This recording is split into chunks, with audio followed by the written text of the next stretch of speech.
സങ്കീർത്തനം 83 1 മുതൽ 18 വരെയുള്ള വാക്യങ്ങൾ. ദൈവമേ, മിണ്ടാതിരിക്കരുതേ. ദൈവമേ, മൗനമായും സ്വസ്ഥമായും ഇരിക്കരുത്. ഇതാ നിന്റെ ശത്രുക്കൾ കലഹിക്കുന്നു, നിന്നെ പയക്കുന്നവർ തല ഉയർത്തുന്നു. അവർ നിന്റെ ജനത്തിന്റെ നേരെ ഉപായം വിചാരിക്കുകയും നിന്റെ ഗുപ്തമാട നേരെ ദുരാലോചന കഴിക്കുകയും ചെയ്യുന്നു. വരുവേൻ, ഇസ്രയേൽ ഒരു ജാതിയായിരിക്കാത്തവണ്ണം നാം അവരെ മുടിച്ചു കളയുക. അവരുടെ പേർ ഇനി ആരും ഓർക്കരുതേ എന്നവർ പറഞ്ഞു. അവരിങ്ങനെ ഐക്യമത്യത്തോടെ ആലോചിച്ചു. നിനക്ക് വിരോധമായി സഖ്യത ചെയ്യുന്നു. ഏദോമ്യരുടെയും ഇസ്രായേലുടെയും കൂടാരങ്ങളും മോവാബ്യരും ഹഹായരും കൂടെ ഹെബാലും അമോനും അമാലേക്കും ഫെലിസ്ത്യദേശവും സോർണവാസികളും അശൂരരും അവരോട് യോജിച്ചു. അവർ ലോത്തിന്റെ മക്കൾക്ക് സഹായമായിരുന്നു. മിദ്യാനരോട് ചെയ്തുപോലെ അവരോട് ചെയ്യണമേ.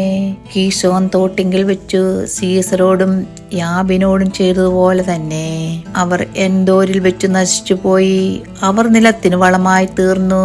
അവരുടെ കുലീനന്മാരെ ഓരബ്, സേബ് എന്നിവരെ പോലെയും അവരുടെ സഹല പ്രഭുക്കന്മാരെയും സേബഹ്, സലൂമിന എന്നിവരെ പോലെയും ആക്കണമേ.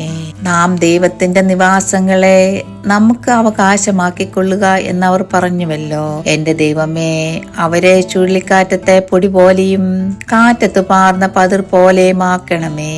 വനത്തെ ദഹിപ്പിക്കുന്ന തീ പോലെയും പർവ്വതങ്ങളെ ചുട്ടുകളയുന്ന അഗ്നിജ്വാല പോലെയും നിന്റെ കൊടുങ്കാറ്റുകൊണ്ട് അവരെ പിന്തുടരണമേ. നിന്റെ ചുഴലിക്കാറ്റുകൊണ്ട് അവരെ ഭ്രമിപ്പിക്കണമേ.